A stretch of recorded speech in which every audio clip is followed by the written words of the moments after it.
মৰমৰ ছাত্ৰ-ছাত্ৰীসকল 2025-26 বৰ্ষৰ হাইস্কুল শিক্ষান্ত পৰীক্ষাৰ গণিতৰ প্ৰশ্ন কাকতৰ MCQ আলোচনা কৰি আছিলোঁ। আজি 41 নম্বৰ প্ৰশ্নটি আলোচনা কৰিবলৈ লৈছোঁ। 5 চেণ্টিমিটাৰ ব্যাসাৰ্ধৰ বৃত্ত এটাৰ পৰিধি হ'ব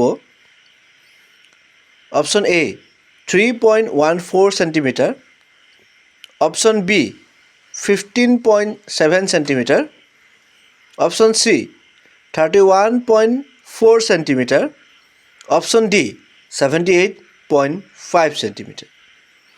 ছাত্ৰ-ছাত্ৰীসকল এইটো এটা অতি সাধাৰণ আৰু সহজ প্ৰশ্ন। এই প্ৰশ্নটিৰ সমাধানৰ আগত আমি জানিব লাগিব বৃত্তৰ পৰিধি মানে কি।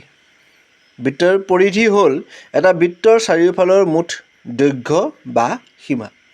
বৃত্ত এটাৰ যিটো চাৰিওকাষৰ দৈৰ্ঘ্য হ'ব, চাৰিওফালৰ যিটো দৈৰ্ঘ্য হ'ব, সেই দৈৰ্ঘ্যটোৱে হৈছে বৃত্তৰ পৰিধি। বৃত্তৰ পৰিধি নিৰ্ণয় কৰিবৰ বাবে আমি ব্যৱহাৰ কৰা সূত্ৰটো হৈছে 2πr, য'ত r মানে হৈছে বৃত্তটোৰ ব্যাসাৰ্ধ। ঠিক আছে, এতিয়া আমি অংকটোলৈ আগবাঢ়োঁ।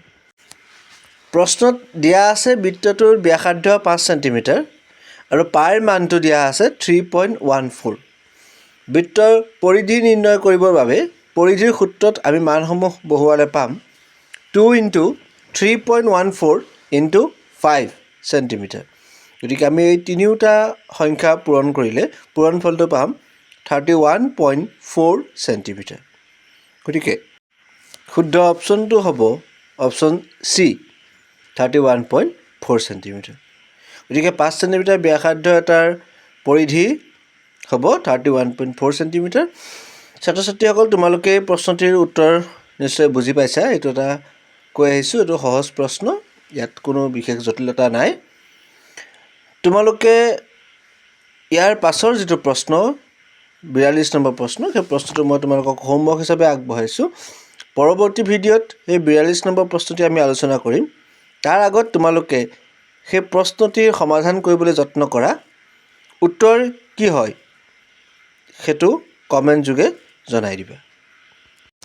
ইয়াৰ আগৰ 40টা প্ৰশ্নও আমি সৰু সৰু ভিডিঅ'ৰ ওপৰত প্লেলিষ্টত আপলোড কৰা আছে। তোমালোকে সেই ভিডিঅ'সমূহ চাবা। তাত তোমালোকৰ যদি বুজাত কিবা অসুবিধা হয় তেন্তে কমেণ্ট যোগে জনাবা আৰু তোমালোকৰ বন্ধুবৰ্গৰ মাজত এই ভিডিঅ'সমূহ শ্বেয়াৰ কৰি দিবা, যাতে তেওঁলোকেও এই ধৰণৰ প্ৰশ্নসমূহ সহজতে কৰিব পাৰে। চেনেলটোলৈ যদি আজি প্ৰথমবাৰৰ কাৰণে আহিছে তেন্তে ছাবস্ক্ৰাইব কৰি ল'বা এই ধৰণৰ ভিডিঅ' প্ৰতিদিনে পাই থাকিবৰ বাবে। পুনৰবাৰ সকলোকে ধন্যবাদ জ্ঞাপন কৰিছোঁ। সকলোৰে উজ্জ্বল ভৱিষ্যত কামনা কৰিলোঁ। ধন্যবাদ।